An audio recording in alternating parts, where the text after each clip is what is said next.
Hello, everyone, and welcome back to the Commander Clash podcast, where the Commander Clash crew talks all things Commander. And this week, we are talking about cards that we totally underestimated. And oh boy, when you talk about spoilers every single day during spoiler season, there are definitely some cards that I've missed on. But I'm getting ahead of myself. We got a crew to introduce. Kicking things off this week with Krim. Good morning, Krim. How's it going today? Good morning. It goes quite all right. A lot of cards on here I've learned over the last season or two are way better than I gave them credit for. Yeah, there's some interesting cards on here. I'm sure, Phil, you probably have some of those cards as well. How are you, Phil? Brewer's Kitchen. Hey, all. Pretty good at underestimating cards and then getting beaten up by them. That's the worst, right? When you trash a card and then someone beats you Yep. with it. Oh, and finally, Tomer, Budget Commander. How's it going today? This is actually really tough for me because I'm never wrong on my first impressions. I'm just This must kidding. be I just hard don't for you. remember them. Yeah, this must be I had to tough. ask it was really tough. I have the memory of a goldfish, so I had to ask Rodrigo, like, what are the things that I was wrong about? And he gave me a list. I'm like, oh, thank you. Yeah. So that thanks for Rodrigo for the Rodrigo list. gave you a pretty. Sounds like he gave you a pretty quick and packed list. I mean, that's like every partner's dream, right? To have your significant other come up to you and be like, tell me everything I'm wrong about, please. I really would enjoy you to It turns tell out me he that. was really quick on that. He was really fast. I don't know if it should be word or not. Anyway, before we get into the cards we totally underestimated, we got a couple of sponsors today. Our show is brought to you by Foil Armor. Do you have problems with your foils curling? Well, Foil Armor is the ultimate solution for flattening your foils. It's a two-way humidity pack that you simply put inside an airtight container with your cards, and Foil Armor will absorb and release moisture, making your cards completely flat. Put it back in your storage box to keep your cards flat forever, and you can head over to foilarmor.com and use the code MTGGoldfish to get 15% off.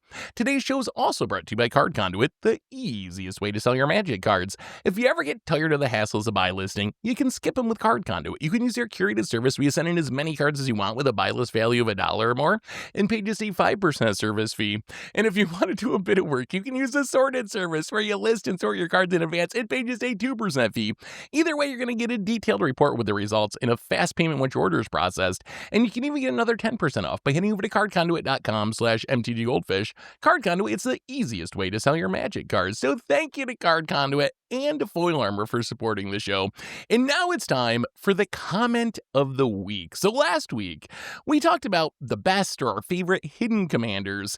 And our top comment comes from Mo Juice, who says, Morgan is the hidden commander of the Goldfish crew, which I think is actually kind of true. Although, I don't know. We'll see what the future holds. Morgan might not be the hidden commander for too much longer, but we'll see. We'll see. Anyway, let's talk about some cards that we totally underestimated. And let's kick things off today with Phil. Phil, what's a card that you totally underestimated? All right. I'll just start with the most recent one because I apparently got burned here. So, Quantum Riddler. It's a 5 mana, 4/6 flying. When this creature enters, draw a card. As long as you have one of your cards in hand, if you would draw one or more cards, you draw that many +1 cards instead, and you can warp it for 2. So you opened this at pre-release and thought, I checked the price, it was like $15. Thought, no way, this is like $2. And I put it up for $10, sold it right away. And now it's like $20. And to be honest, 25. Why? Wait, I didn't get beaten up by this yet, but I must have underestimated it. It's Does it's kind of standard funny. drive prices anymore? Because like this is a popular one, right? Yeah. I mean, it sees some standard play. I think the real reason, though, is modern. This became like a sneaky modern staple because there's a lot of ephemerate decks. So there's a lot of decks that are like, try to warp this and then ephemerate it, and you get the trigger twice and you keep the big body. So it's like, they call it like the new version of Scam or whatever. So I think that's why the price shot up so much, combined with like a little bit of standard play and not a ton of commander play. I'm actually curious what you guys think of this card in Commander, because I underestimated it because I thought the card wasn't that good, and it's really good in 60 card formats. Still not sure it's like that great in Commander, though. It seems fine, but like, I don't know. Like, is it a good Commander card? I mean, if you could ephemerate it, right? Oh yeah, if you can blink in a blink yeah. deck. Yeah, like if you have But a is that blink good enough for shenanigans. modern? Wait, turn 3, you Yeah. flicker this? Well, everything is banned, right? So you have all the elementals are banned. So you're kind of just like looking for anything that is good value to blink. And there were already Huh. decks that were playing like Thalia, Ephemerate, Solitude. So they already just had the shells Okay. built, and they're like, Okay. I can just throw this big Sphinx in here and it draws me cards and it's kind of big. So we'll see if it actually Yeah. sticks, but it's kind of like the new hotness right after release. So where would you play this in Commander? Like Blink deck seems pretty good. I guess Blink decks, yeah. I think like Sphinx the main Tribal. Flyers? Oh yeah, right. You're right. Unesh. Sphinxes do Unesh. exist. Yeah. Yeah, Unesh like is a real commander. Sphinxes, I've seen yeah. a lot of Sphinx decks, but legit, Which I is a feel good like way this to is at trigger home it. in like some kind of Brago deck, right? Like or any kind of Uh-huh. Blink deck, as you had mentioned. That's the only place where I think it excels. Otherwise, it's kind of just okay. Okay, it's at least actually- I did. Yeah. Okay. Broken with Unesh, isn't it? Because you can warp it for 2 Yeah. mana, get the like Factor Fiction Yeah, you mode, get and then the cast trigger. it again And later, draw. get the Factor Fiction. Ooh. I kind of want to build Sphinxes now. Yeah. Anyway, let's Couldn't change things. move on to our next one. Krim, you're next up. What do you got for us that you totally underestimated? So, as Tomer brought up, like, and you mentioned, there's a moment, there's a humbling moment when you ask your partner, right, to bring up something that you were wrong about, or that maybe you were in the wrong. And I did not believe in Amy Rose. I thought Amy Rose from the Sonic Secret Lair 2 and Red White haste. Whenever Amy Rose attacks, attach up to 1 target equipment to her. Then up to 1 other target attacking creature gets +X/+O until end of turn, where X is Amy Rose's power. Now, usually any Voltron deck, I'm just like, okay, I only have to worry about one thing. Why would I ever care about you going wide? But the thing here is, what if the Voltron deck was able to go wide? And like because of that, Amy Rose will like in 1 turn, I think smacked me for like 24 damage or something like ridiculous like that, right? Because all the first few turns, all you have to do is just set up with like, Colossus Hammer and all these other things. And then when you swing and have another creature with you, Amy goes hard out of the command zone. Like she will actually crack you like pretty hard. And I just was not ready for that. I kind of just thought she was okay, like, okay, whatever, But like the fact is, I keep forgetting she has haste as well. And the haste really is pretty big about that, along with the free equip and pumping something else is just nuts. I don't didn't think- even know this was a card. Yeah, I was going to say, I don't think Alright. I've ever read this full card before. So you yes, do I guess I honest. totally Okay, underestimated it. Yeah. So honestly, Yeah. I underestimate every card. There's like Boros Commander, and it says something with equipment. It's like, okay, I don't know. I just stop reading. Yeah. So Do Do yeah, not so write that if off. it's good, I Do probably not. underestimated it. It's funny because in my Discord recently, a longtime member asked me for suggestions on building an Amy deck that was like budget friendly, an intro deck for a friend getting into it because they're a fan of Sonic. Pico Hammer. And yes, and it has multiple hammers available to it, like Yeah. strength testing hammers. But so the really cool thing is like you go, as you said, it's like go wide equipment. And there's a lot of like really big creatures, like creatures in Boros that want to be big, and Amy is such a really easy way of pumping them up. Like Swiftblade Vindicator, double strike trample, 2 mana. Yeah. So you give that, you just give that Oh. +6/+6 or something, and oh boy, somebody's dead. Vincent Vengeful Atoner, once his power is 7 or greater, you pump it up with Amy. He just like deals that much damage to each other opponent, and it's just like it kills people so fast. Like, yeah, it doesn't draw cards, it doesn't ramp. Like all those, and so a lot of people will just write it off, myself included.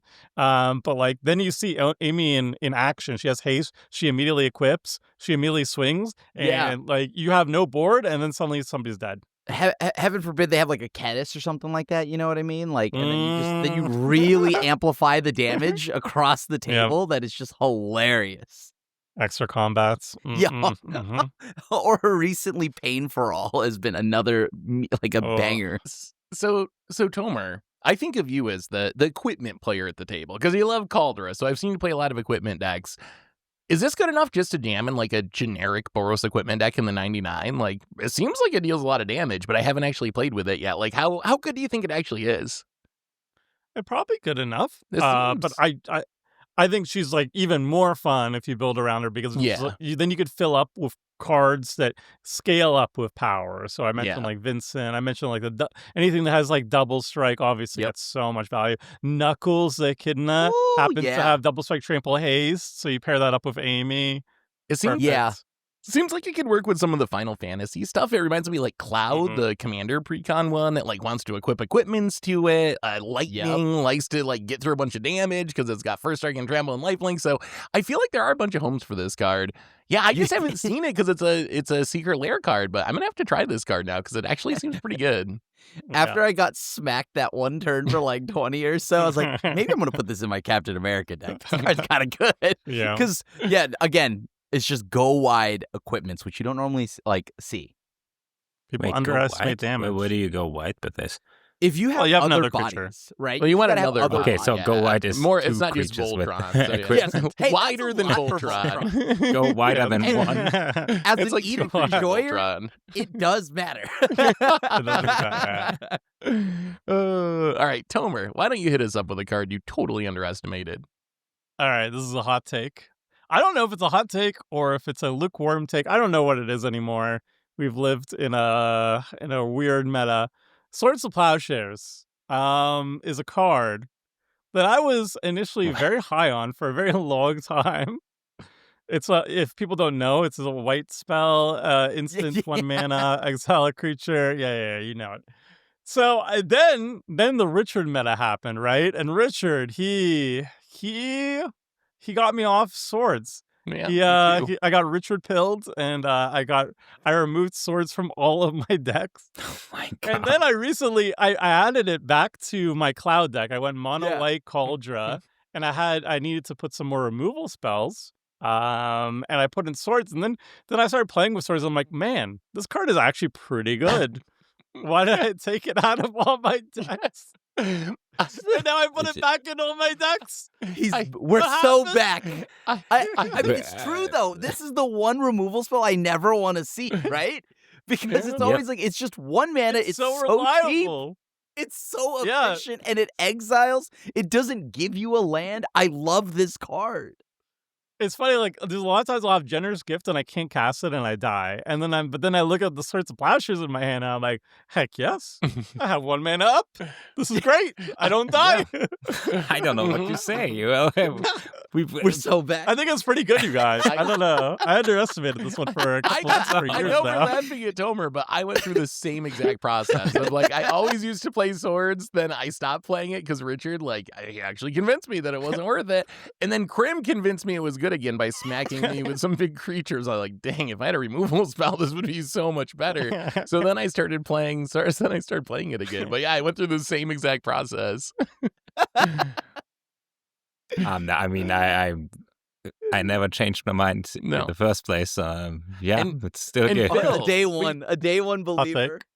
And it's got to be good because Phil, when we did that removal tier list a couple of weeks ago, Phil gave everything one of the few Fs except for swords. He's like, play swords in every deck. So if Phil plays it, it's the vegetables of removal. All right, let me move on to my first pick. And this one, I vividly remember on one of our podcasts being the person that was like, I don't think this card's that good. And Tomer was like, no, it's really good. And I was like, no, it's not that good. And that card is Arena of Glory. So Arena of Glory, it's a land from Modern Horizons 3. It enters the battlefield tapped unless you control a mountain. It makes a red mana, and then you can pay a red and exert it to make 2 red mana. And if you spend that mana on a creature spell or creature spells, because spend 1 mana on 2 different creatures, the creature gains haste until end of turn. So when this card was first spoiled, I didn't think it was bad. I just wasn't convinced it was that good because we have like Flamekin Village, we have Hall of the Bandit Lord. There's a few different lands that you can use to give your creature haste. And I was like, okay, this has to exert itself, so it's not going to untap the next turn. Is that actually better than just playing one of these other lands that, they're like a little bit worse up front, but they at least are going to untap the next turn? After playing with this card, though, this card is the truth. Now I play this in like every red deck, basically any deck that has mountains, even if it's like a 3-color deck or a 5-color deck. If I have mountains to let this come into play untapped, I'm probably going to have it. It's just like, it's good in literally every single deck. So I was way too low on this card. And now I think it's like literally one of the best lands in all of Commander, honestly. But what do you guys You think can about s- Arena Glory? You can split the double red up. You can. Right? You can give 2 creatures And then- haste. yeah. Yeah. That's the one thing that I think is lost that people don't know you can do. You could split the 2 red up and then give 2 creatures haste. And it turns out the exhaust thing just yes, it would be better if your land untapped the next turn. But in reality, I can't really think of a game where that really cost me, right? Where I exerted this and then the next turn I was like, oh no, I'm 1 mana short from doing my thing, which was something I was really worried about when I first read the card. Like, is it going to throw everything off the next turn? But in practice, it doesn't really matter that much. And the power you get out of it is massive. Any deck that has aggression, I just play this, right? If it's got aggression and red, if I want to turn things sideways, I'm playing this. Yep. Yeah, It's just better than the other haste enablers because it enters untapped, it taps for colorless. So that's better than most of the other ones already. Yeah. And then it's just the fact that haste now, it's more cost effective now. Being more cost effective the turn you want the haste is better than being more cost effective in future turns, I think that's a fundamental rule of Magic. It's why fast mana is so good and everything. Like a Chrome Mox, for example, having the mana access now is worth the card disadvantage that will hurt you later on in the game potentially. And I think it's the same thing with the exhaust mechanic. Well, on this card in specific, because all the rest of the exhaust cards kind of suck. Yeah, I mean, the this exhaust is was exo- good. Then I opened a couple of Arena of Glories when the set came out, and I underestimated them, but I thought, why isn't this more expensive? More expensive because it's clearly the best haste enabler. But then I started playing it in every deck, and I'm kind of happy that I didn't sell them because they weren't as expensive before. And I'm to a point, so I play Omnath with a combo with put a land into play creatures, and I play all the ones that cost 1 green mana, and I'm pretty close to putting 1 for a colorless mana in there, or 2 colorless like the UFO, just so I can play Arena of Glory, so I can haste it in to combo off at instant speed. So I might rebuild my deck just because Arena of Glory gives me a chance to combo off on the same turn and play a way worse card. It's just so good. It's so good. It's so good. Anyway, let's keep moving forward to our next pick. We're back to the top of the order. Phil, what's a card you underestimated? All right, I underestimated this in spoiler season, although I didn't know what to think about it, but I was cautiously estimating it at medium, but low-key thinking it will probably suck, and it's the Aetherspark.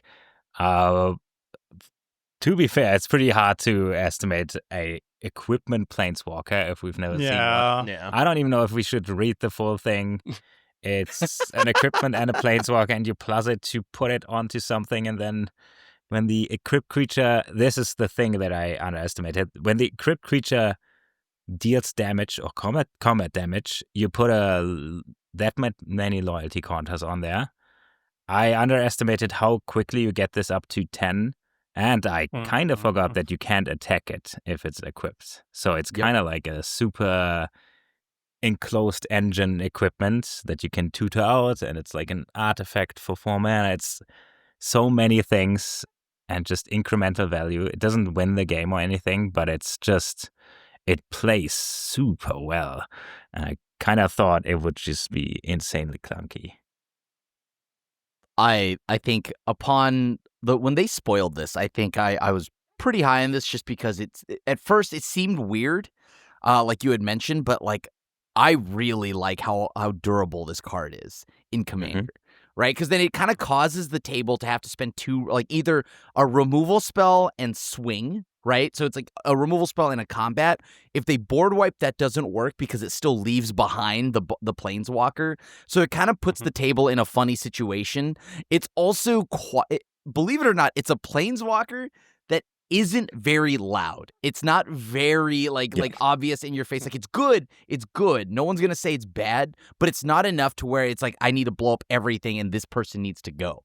So it's just kind of its abilities don't jump in your face, and that's why usually people will sleep on it and leave you with it and then realize that's a big problem. Because like you had mentioned, you can get to that -10 very quick. I think that's true, except when I play it on Clash, then suddenly Crim sounds the alarm. I'm like, oh, my little god. I'm an enjoyer of it. I know, Tomer. Yeah, I like this card a lot. This is another card that I was also like, I did not know how good it would be when it was first printed, because there's so many variables. Like, it's an equipment planeswalker, and it does so many weird things. But it plays much better than it looks, or that I thought it looked. And initially I thought it was just going to be good in equipment, because it's an equipment card. Yay. But I think it can show up in other decks too. And it's just like a little colorless utility engine for basically any deck that like swinging with relatively big creatures. I kind of still mostly view it as an equipment card. I think it's really good in equipment because you can tutor it up and you have shenanigans for it. In a generic deck, it's okay, but like I could be playing the One Ring in that slot. And think of how many cards I could be drawing. You can play both. Play both. I think that's actually worth a try, though, is it not? Like in a generic aggro deck, I think it's really good. It sounds like it'd be good there too. I mean, I think it's fine. Yeah, I think it's probably fine. If you get a bunch of creatures that are attacking, I will just say I've seen games where this really pops off and looks like one of the most absurd cards I've printed in like the last few years. But then I've also seen a couple of games where like you get Wrath, it kind of sits on the battlefield. Without a creature, it doesn't really do anything. So I just still think it can be kind of like super high ceiling and low floor, just because like any equipment, you need a body on the battlefield. But I would say it's better than I gave it credit for during spoiler season, because I was pretty meh on it, especially for 60 card formats, but for Commander too. So I think I underestimated it too. Well, let's move on to the next one. Crim, what do you got for us? Well, this one is from Edge of Eternities, and I think it's starting to finally pick up. And it's Terrasymbiosis 2 and a green. Whenever you put one or more 1/1 counters on a creature you control, you draw that many cards. Do this only once. This card has done so much work between my Wolverine deck, my Black Panther deck, and like it's just, you're just drawing cards all the time. This is so sweet with how everything puts counters out nowadays. Except itself. Sure, Green. Except itself. Oh, great. What is this card? It is nuts, but it's like, nuts, obviously it's nuts. Like, ugh, stupid. Not obvious. Not a lot of people are like high on the card yet. All right. Yeah, right. So I'm keeping an eye on this because I kind of want to buy it, and it's super popular. But it's not expensive. Well, I guess it's up to $4 it's now. like Last time I $4 or checked, it was $5 now. $3.50. Oh. I think It's only a rare. I need a thing that finance helps. with Phil series. Phil's so on top of card prices. I want the Phil finance segment. I think this card I underestimated because when you read it, when you put one or more counters on it, you draw that many cards. My brain goes to, how can I put so many counters on this where I can like draw 7 cards at once and refill my hand? And then the more I saw it and the more I played with it, I was like, this is actually like, it's actually like a Phyrexian Arena essentially in a counter deck where you just put one counter and you're drawing one card every turn. And then you have the upside that, occasionally I have something that puts a bunch of counters and I refill my hand. So that's what really changed my thinking on it, was thinking of like the floor is actually really high. Assuming you're a counter, like if you throw this in a deck where you're not doing counter stuff, then it's not going to do anything. But assuming you're doing counter things, like the floor is really high. And then the ceiling is also like scary high when you play some big X spell creature and just like draw a card for each mana that you dumped into it. Being able to do this once each turn is nice. So. Yeah. But it's also like you can do it on your opponent's turn. Like if you're a +1/+1 counter deck, like the first card I think about adding to a +1/+1 counter deck is like Forgotten Ancient. And Not whenever anybody casts a spell. Snakeskin Veil's fine, I guess. But yeah, like if your opponents are casting any spell and it's on their turn, then boom, you get a counter and I draw a card. And then you move all the counters from the Forgotten Ancient to something, and then you're like, I draw 6 cards. Ugh. Stupid. Speaking of counter stuff, this is a little off topic. I don't even know if I rated this card for Commander, but Aborroid is actually like kind of insane. That card is like so scary. There's been a few times where it just comes down and it gets so big. And that's a card I didn't really think of being that good during spoiler season. But that's the one of beating a combat on your turn. You put a +1/+1 counter on each creature you control where X is the creature's power, and it starts off as a 4-mana 1/3. But once you start doing counter shenanigans, my God, does that card snowball hard. Edge of Eternities counters Crater crazy. Swing. Yeah. Edge of Eternity's brought a lot of cool 1/1 counter stuff, like value engines that help you when you have that giant creature, right? Because historically in Commander, no one really cares if you have a giant creature because usually it's just like, all right, I'm going to bounce it or I'll just kill it, right? Yeah. One last thing about Terrasymbiosis, or I guess just the concept. Seth called it a Phyrexian arena, and should we do a podcast where we rank Phyrexian arenas and talk about cards like this? Because there's so many cards that are like, I it's love kind of like a Phyrexian arena in this. I can rank Phyrexian tier list. arena Yeah, as let's- F. Let's do it. In its I could put it own on the category. screen. Yeah, the F tier could just be renamed Phyrexian arena. Well, Yeah. Like, from 10 to Phyrexian arena, how would you rate this? Phyrexian arena? let us know in the comments if we should do a Phyrexian Arena podcast, because I'd be down for that. Yeah. All right, Tomer, you're up. What do you got for us? Okay, here's a card that I thought was going to be good, but then it turns out to be like my favorite red card, almost like top 5 of all time. Wow. Maybe top 2, top 3 at least. Okay, this is Return the Favor. It's a spree card, so it's double red as the base. It's an instant, and it has spree, so you have to choose one or more additional costs. So it's always going to cost at least 3 mana because each mode is 1 additional generic. First mode, copy target instant spell, sorcery, spell, activated ability, or triggered ability. You may choose new targets for the copy. And then the other spree mode is another 1 generic. Change the target of target spell or ability with a single target. Now, you know me, I like my redirect abilities, I like my deflecting swats, I like my bolt bends, I like all those stuff. And I think Return the Favor is better than all of them, basically.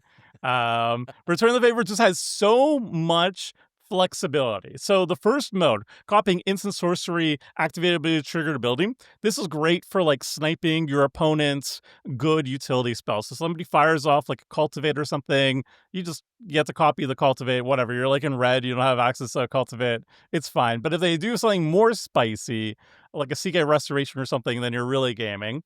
But it can also copy activated abilities too. So this is actually like a rampant growth effect for your deck too. If you crack a fetch land, you can copy its activated ability with this, and then you ramp out another land. Triggered abilities too. So if you have a really cool triggered ability happening, you copy that as well. And then also the redirect ability. So it's protection from target removal, first and foremost. Sometimes you could do other cute things too, like somebody Silent Bloods, you redirected yourself. But like the best is if you could do both. Like somebody targets one of your things with a target removal spell, tries to counter your spell, and you have a fetch land or something like that. So you can like crack the fetch, hold priority, redirect, and also copy the fetch land.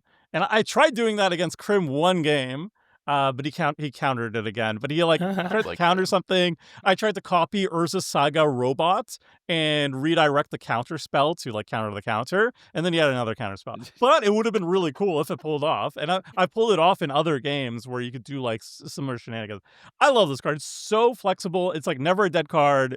It's so good. It's so good. It's so good. It's so good.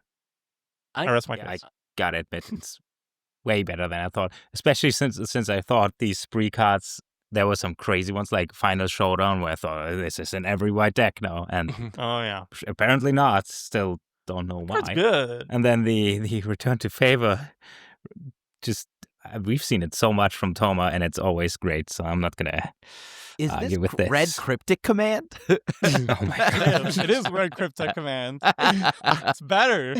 I feel like I might just totally underestimate redirect effects in general, because I just don't play them. Like very rarely in like high powered weeks I'll play a deflecting swap, but I just really don't play redirects. But then Tomer plays them, and sometimes they look insane. Like him, just like you said, copying like huge spells that your opponent spend a huge amount of mana on, and you being able to get the value out of it for like 3 mana instead of spending 7 mana or 8 mana or whatever. Yeah. It seems really powerful. So I don't know, maybe every time they come up, I say the same thing, and I'm like, I'm going to start trying them, and then I forget and I never start trying them. But maybe this time I will actually start trying them. I think I'm kind of there with you, Seth. I like deflecting swat because it's free. It doesn't cost any mana, but like it's hard to like when you go into deck building and you look at redirects, because it could be a counter spell. It could be a removal spell. It could be a ramp spell. It could be nothing. I could be holding this for all game and praying for you to literally cast anything useful, right? So like obviously it's one of those things where I've seen Tomer pop off with it and do some really cool things with it. And then there's the games where it just does nothing, right? So it's too wide of a range. And so when it goes to deck building, it makes sense to me. Like, I usually just cut these. I'm curious. But honestly, this one, I think this one's the best because it's flexible. Like, it's not just a redirect, right? Yeah. The fetch What's the land Dustborn one be is better? so good. If we were going to do redirect? Oh, the Dustborn one is I like also that one. pretty The good. unstable something. Untimely malfunction. Untimely Because at least malfunction. I know I can kill an artifact, right? Like, there's always an artifact. If you have fetches. Like, Yeah. I think if Like, you have fetch land fetches, trick is return cool. is actually very cool. I like the like I I like agree. the malfunction, but I think this is even more flexible because it's copy a spell, redirect the spell, copy a triggered ability, copy an activated ability. Like, even if like somebody is like an Eternal Witness or something, and you're just like, I want Sure. to regrowth too. Boop. You know, like it has so. I don't think it will ever be a dead card. But the thing here is also on cost, right? Untimely malfunction is always going to be 2 mana. This becomes like 3, potentially 4, depending how you want to spree it, right? Yeah. You're right. Like, there's more Flexible. applications for it. Maybe I just need to try it more because every time I always just cut it, and like untimely malfunction is one that I've come to like say is the number 2 behind like a deflecting swat, just because blowing up an artifact is real nice. Shutting off blockers is real nice. So I guess I just really like untimely malfunction. I gotta ask you, Tomer. So when you build a deck, I know you've talked about a little bit, you don't really think in slots as much as you used to when you had your list of like all the different effects, but like, how do you conceptualize these redirect effects when you're building a deck? Do you have like a redirect slot? Do you think of them as removal? Is it a counter spell? Like, or is it just like its own thing? Like, how do you think of them in deck building? Because I think that's where I get stuck, kind of like Krim was saying, like, maybe it's so flexible and does so much that I'm not sure where to put it, so I just end up not playing it all. If I'm like heavy red, I like having like maybe 2 redirect slots. But for Return the Favor, I don't even consider it like a slot anymore. I just consider it's just like It's a staple. good value. You just play it. It's a good value because it's not just a redirect. It's also a copy spell. It's also a copy ability. It's also it does so much. So like I just think of it as just like a really good utility card. That I'm always like, the more I play it, the more happy I am with it. I think you've convinced me to try this one. I'm not hyped for most of the redirects still, but I think maybe there's enough flexibility to give it a go at least. I'll just keep forgetting about it and then say, "Oh, this is better than I expected." All right, I got my next pick, and this one I learned about the hard way at MagicCon Vegas this year. Unstoppable Slasher. So this is a card I think of as a standard card because it sees standard play, but I actually think this card is legit way better than I thought in Commander. It's a 3-mana 2/3 zombie assassin with Death Touch, and when it deals combat damage to a player, they lose half their life rounded up, and when it dies, if it's got no counters on it, it returns to play with 2 stun counters on it. So a little bit of resilience to removal and sweepers there, obviously, and still get exiled or whatever. By swords. So this card, by swords. Swords answers it nice and Sword clean. stonks. But this is a card you've probably seen my Commander decks where I kind of like to dirtle around and draw a lot of cards. In this just coming down on turn 3, it might be the scariest 3-drop in all of Commander, because normally when someone plays a 3-drop and you don't have a blocker, it's like, oh, that sucks. I'm going to take 3 damage or 4 damage. But this is just like, you're going to be down to, 18 or something after a single attack. It's absurd how much damage this does. And if you're just not set up for it, or you stumble a little bit, you don't have a blocker, you're dirtling too much, this is just an incredibly punishing card. So obviously, if you're zombies or assassin, it goes up even more in value. But I actually think if you're just like a black deck that's about killing people, like your goal is to be like being aggressive and attacking with creatures and stuff, I think you should just play this as a good card, because it's just like such a ridiculously fast clock. And in Commander, you have 3 opponents, so odds are someone is going to be doing the me thing and dirtling around and just going to be losing half their life to this thing on turn 4. But have you guys played with this card at all? Oh, yes. I love this card. This is one that I feel is overperformed, right? This card is so resilient. It's so much fun. And I mean, okay, well, except for the person you hit, probably. But like, it felt there was one game though where I think I had this killed, and then somebody just kept Karn's bastioning and proliferating the stun counter on it. Nice. But like other than that, and those weird corner pocket situations, it's also death touch. No one wants to throw their commander like as oh crap, I need a blocker. I'm gonna just play my commander to feed it to the unstoppable slasher. So I don't know. More often than not, I see this like connect. I have it connect a lot more than you would think, right? And you're in a mono black deck where you're loaded with removal. Yeah. No. I think it's like it's the scariest is like when you play this and somebody loses half their life and they're like, okay, then I play Wound Reflection or something, and then they're like, oh yeah, I lose half my life, there are and then combo end kills step, too. I just die. So I always fear that.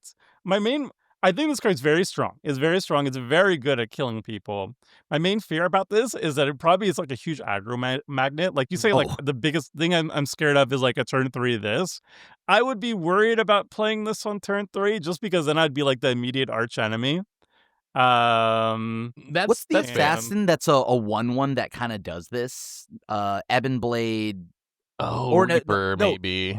There's two of them. They're both 3-drops. One is from Onslaught. From Battle Bond, right? And then, the other one's from Battle Bond, right? Both of those, the problem is they are not very resilient. Brutus.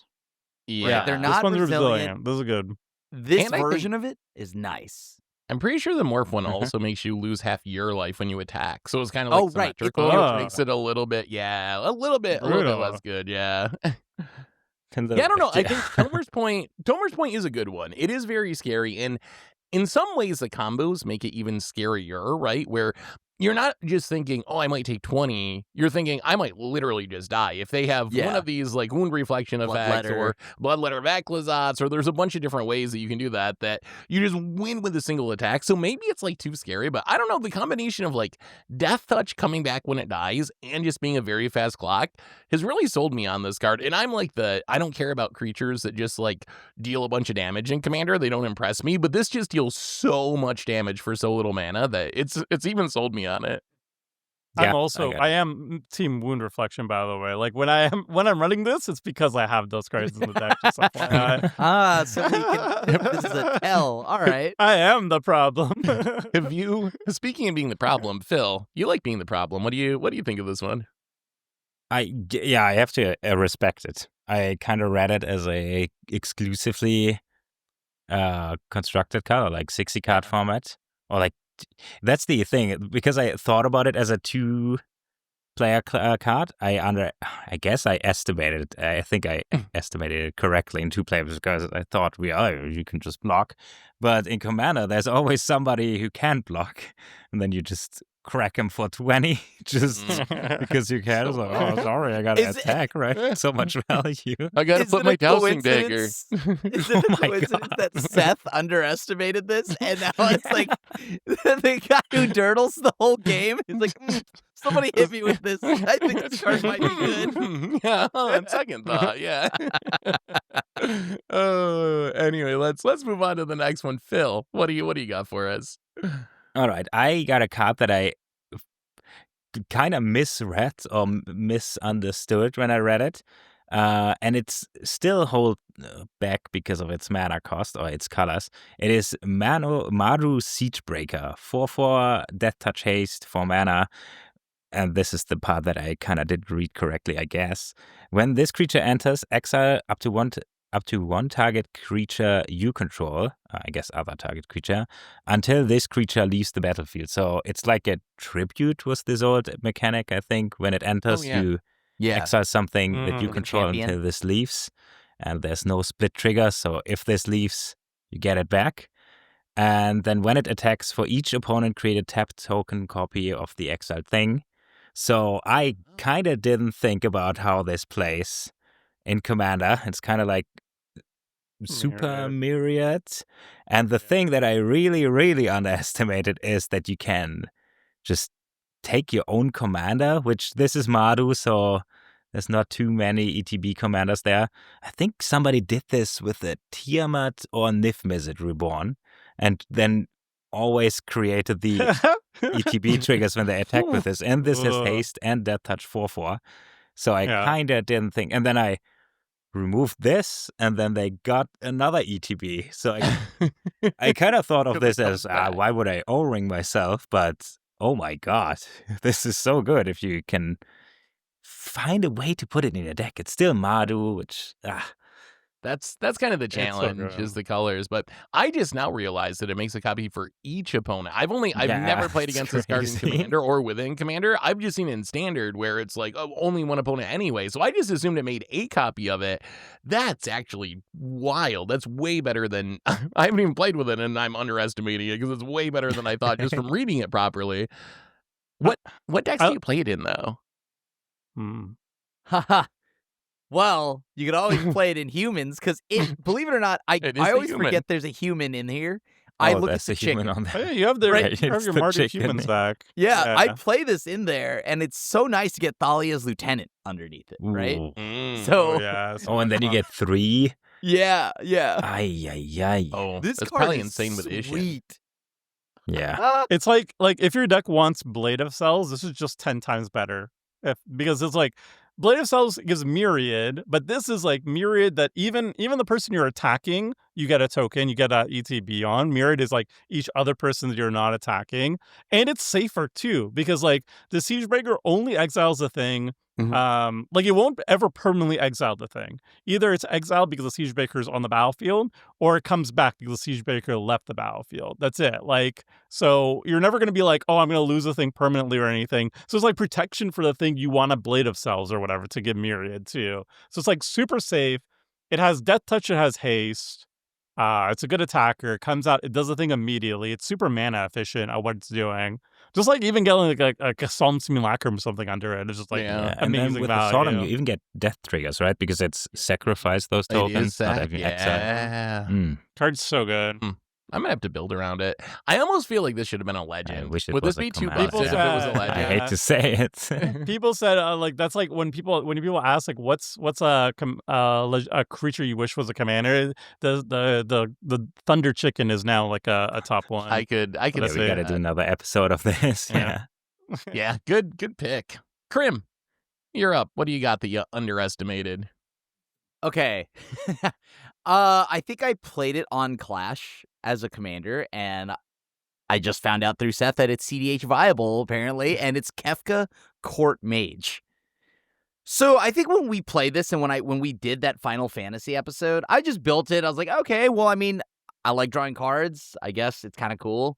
It kind of didn't read like it would play as well as it does. And I loved it so much after playing it that I built it like I just kept it. I fully kept the deck together. I didn't break it apart. I just you know what I mean? Like I love this deck as a commander. I didn't know, and then now I'm learning it's CDH viable. So maybe it's too good, and I severely underestimated Don't how say that. strong Kefka is because he's two in Grixis. Enters or attacks, each player discards a card, then you draw a card for each card type among cards discarded this way, and you can pay 8 to each opponent, edicting a permanent of their choice, then transform Kefka. I'll be honest with you, that second ability is vanilla text, it's flavor text, the backside doesn't exist. It's just when it attacks or when you discard. That's what you care about.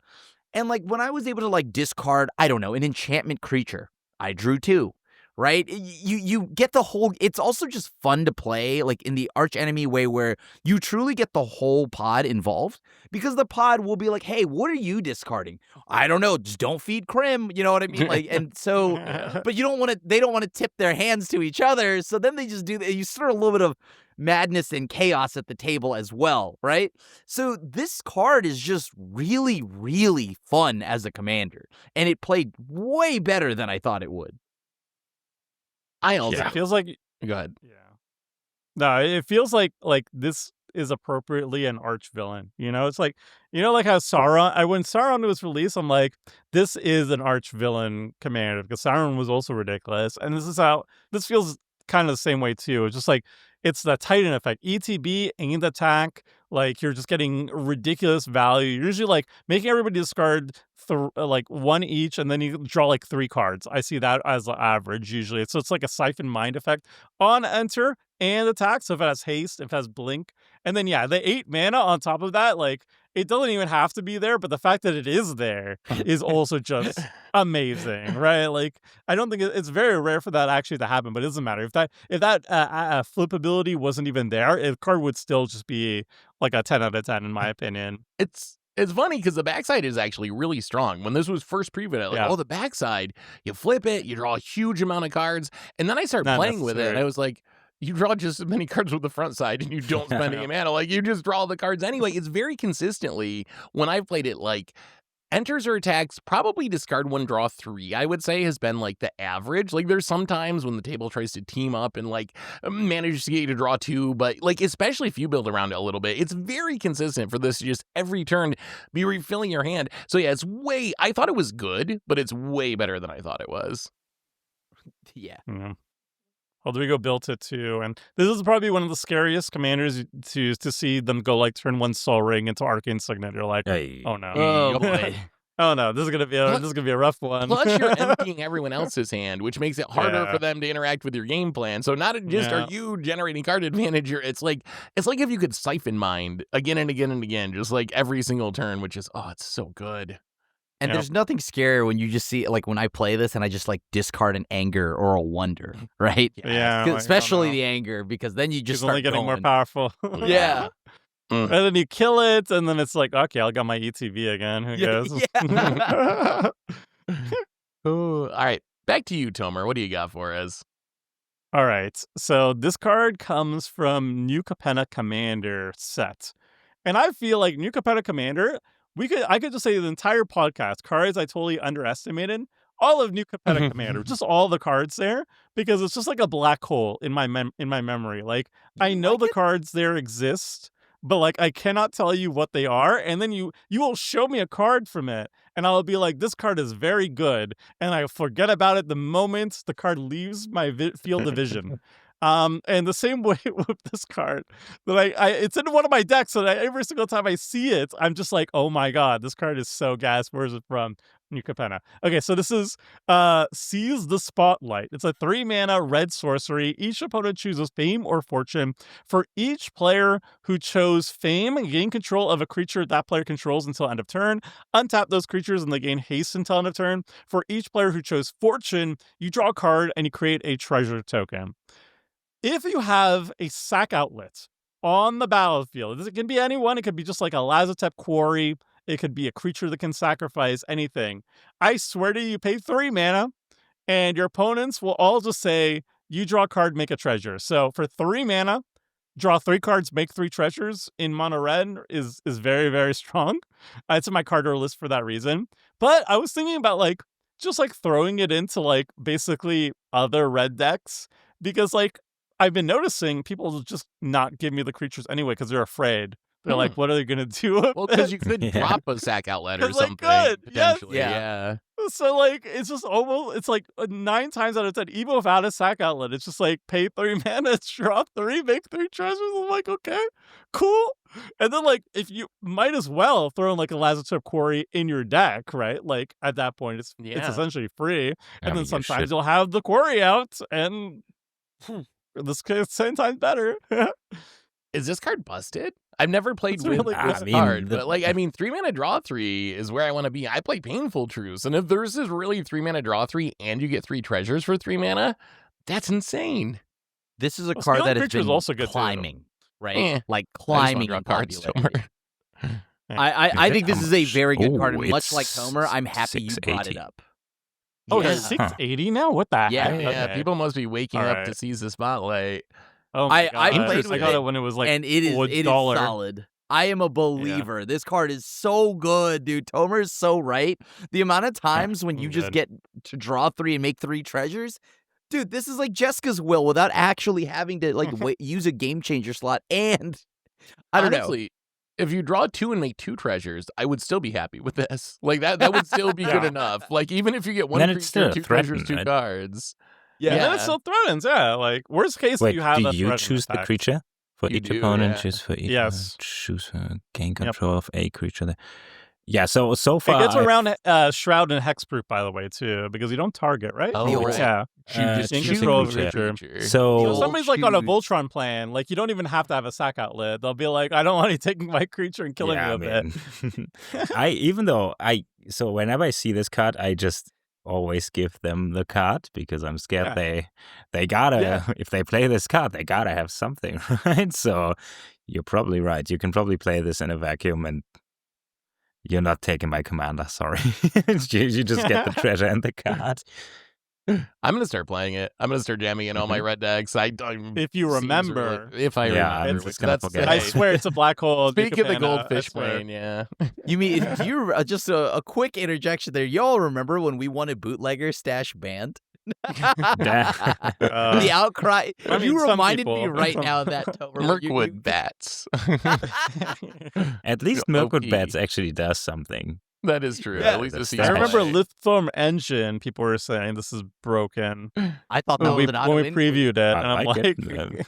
I good I times. have another red card for you. And now I feel a little bit bad because it's going to be tough to follow up Tomer's excellent Seize the Spotlight pick. But this is a card that for me went from I didn't even care about it. I thought it was just draft chaff to a card that I played in specific decks to now I think when we do stats at the end of the season, I would not be surprised if this was my number one most played red card of the entire season.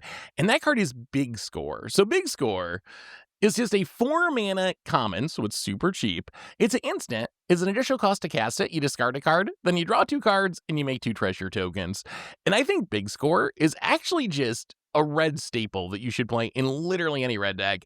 When I first started playing, I was like, oh, okay, it's for like decks where I need to get something in the graveyard to reanimate. Or maybe I'm a treasure deck. I'm Magda or something, or Vihan or whatever that Goldwaker guy is. Like, it's something he cares about treasures, and this will make me treasures. But I've come to realize that this is just really effective ramp and card filtering. Like, technically you're not going up cards, but usually you're able to discard like a land that you don't need to get 2 new cards, and then you get 2 treasures that are left over on the battlefield, so it ramps you into your huge plays the following turns because you can store up those treasures. So I just play Big Score in like literally every deck now, but I want to bring it up because I think it's really good, and I'm also curious what you guys think. Like, am I off base? Is this card not as good as I think it is? Like, how often do you guys play Big Score in your red decks? I don't know I mean, why. Storm, I guess. Yeah, like if you're a Storm deck, sure. Really? You gotta be like a full-on Spellslinger Storm. I'll play it in just like any red deck. I'll just jam it in there. It is a good card. I think you're right. Like I think you're right that it is a very solid card. It does a lot more than just draw 2, right? So Yeah. I like it, but for some odd reason, I just don't play it. Mm-hmm. I don't know. Maybe because I'm playing Seize the Spotlights and Yeah. things like that, right? I Like- know that's a horrible follow-up. to Seize So the I see Spotlight why might- it's awkward to bring this up after Tomer. Because I mean, I defend Seth on this. Like, I've been putting Big Square in a lot of my decks. I don't put it in all my red decks, but like, because I do think like, I don't know if it does enough just by itself, but as soon as you add synergies, it's really, really good. Like I had it in Inti, for example, because it triggers Inti at instant speed. Yep. And then I have a full turn on my turn to use the impulse draw. And you can like discard not just anger, but like a Drown Yard Temple and stuff. And then for 3 mana, you instant speed ramp, and it's card advantage because you didn't have to spend a card on your ramp, which is really cool. And I read it in Melik because it's spell, it fills the graveyard for Melik, it's spell slinger, so it's an instant. I don't put in Clive, but Seth, Yes. if you love this card, Mm. and I think you should love this card, Mhm. you know what's really good? What's really Big good? Score, the spotlight. Return the Favor. Ooh, it is. That's True. so copying. It's really Four good because you don't have to discard. Copy effects. Yeah. Exactly. You the copy suddenly becomes card advantage because the discard a card is part of the cost, and when you copy the spell, you're not copying the cost ability. So you don't have to. So if you copy, like if you return the favor a Big Score, you just draw 2 cards and make 2 treasures for 3 mana. Could we? Maybe 4 if you copy like an activated ability like a fetch land. I don't know. I wonder if we could build a deck around that where you just try to cast a Big Score and then like copy it and use the treasures and the cards you draw to copy it again and like draw your deck. That would be sick. I don't know if there's enough copying effects though. That is a good And just, point like, though. think about it. If you're holding up 4 mana to big score and you're going to do it on your opponent's turn, that means you have mana up, right? So you Yeah. could like wait until somebody cracks a fetch land, or you hold up a fetch land. You're waiting for your big score, and then you return the favor of the big score, and you copy the fetch land, or you copy some other spell that your opponents are doing, like a triggered ability that your opponents are doing, or redirect something while Maybe, copying big maybe. score. Maybe. You got me on So good. Seize the Spotlight. I'm You're going to so play close. that for sure. Return the favor, You're that so might be close. for next episode. We'll see. We'll see. Anyway, I think that's all of our main round, but we got a couple minutes left. Let's do one lightning round. Just we can't go full in depth on these cards, but what's one more card that you underestimated and that you want to shout out for some reason? So Phil, let's go back to you to kick off a lightning round. Yeah, this one's probably lightning because everybody else probably saw it. I kind of didn't think about Tifa Lockhart just killing you every time they untap with it. It's so bad if they have it as a commander. I see it in Brawl, but I'm sure it's the same, and it's probably It's so even worse brutal. in Commander. I thought you can just chalk it, but then they become immense, fetch, or whatever. I don't. Richard played it on Clash, but Richard plays super conservative. If you play against a pot of people like me, you can just run it out.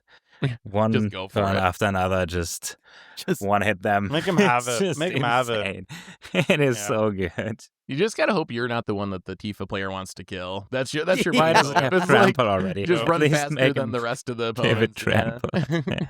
So That's a crazy. good pick. Krim, what do you got for lightning round? Lightning round, I think this is a card that I underestimated, and I started just going to all my decks now. It's Split Up. I think this is such a sweet sweeper that I could turn into a one-sided effect, right? The amount of times where I just swing out and then destroy all untapped creatures, or destroy all the tapped creatures and then not worry about a crackback, right? Like, this card is very versatile and allows me to keep my board.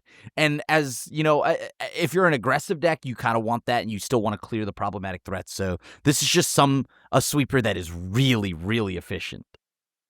I've been blown out by this by Krim, so by Krim. I can Creatures? It's 3 mana, admit so it. yeah. I haven't played it yet, but it's a good reminder to play it. It's actually very good. No one plays Asymmetrical around it. sweepers are No really one good. think about it. I promise. And it's just 3 mana. It's so cheap. Yeah. All right, Tomer, what do you got for our final round? All right. The person who got me on this, by the way, was Neotic. And then I mentioned it in passing last time. But it's Observe Stasis. It's the 4 mana blue flash enchantment aura. Enchant a creature an opponent controls. When this aura enters, remove the enchanted creature from combat, then draw a card for each tap creature its controller controls. And then enchanted creature loses all abilities and can't attack or block. It's like not a fog, but it removes 1 creature from combat, and it nerfs commanders really badly because, like, not only does the commander no longer do anything, but, like, it can't go back to the command zone to be recast. You have to actually kill it. And then on top of it, it's going to draw you a couple cards. So I think it's just, like, an easy thing to kind of just, like, slap into a lot of just blue decks. Yeah. Obviously better in like an Enchantress deck or whatever, but more synergy potential. But I think his baseline is just really, really strong. And Yada got me onto this card, and I started playing it, and it is actually very, very good. I can see that.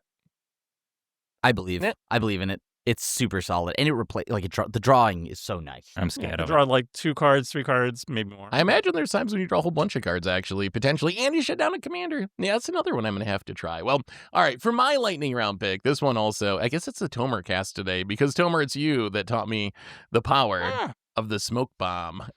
This is a card that I... No, he taught me the power of the smoke. Yeah, I just got to watch you struggling with the smoke. This is a card I literally did not rate at all. I did not consider that this card actually had any ramifications for any format. It's a 3-mana artifact with flash that gives all creatures Shroud, but then you got to sack at the beginning of your upkeep, and when you do, you get to make something unblockable for them to turn. So I was like, why would I ever want to play this? But then Tomer, we had a recent game where you actually use this to fizzle a lethal Alpha Strike that was going to kill you, and it was one of the coolest things ever. And then I thought, well, maybe like there are a lot of things, equipment going on creatures, pump spells, protection spells. There's actually a lot of things your opponents do that end up targeting a creature, and since this affects all creatures. You can use it to fizzle your opponent's effects, which is what you ended up doing in that game.